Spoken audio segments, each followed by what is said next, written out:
అంటే తమ్మలపల్లిలో జరిగిన ఈ మద్యం గురించి అంటే జయచంద్రారెడ్డిని అరెస్ట్ చేయకుండా జోగి రమేష్ని అరెస్ట్ చేయడం ఇది ఎలా చూస్తారు? ఏమంటే ఆ రోజు జయచంద్రారెడ్డి మీద అవినీతి మరకలు రాగానే అతని పార్టీ నుంచి సస్పెండ్ చేసిండండి చంద్రబాబు నాయుడు గారు.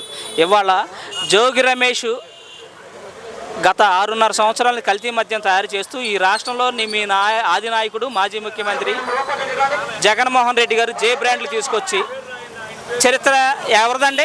జే బ్రాండ్లు ఇచ్చి ఈ రాష్ట్ర ప్రజల ప్రాణాలు తీసింది ఎవరండి?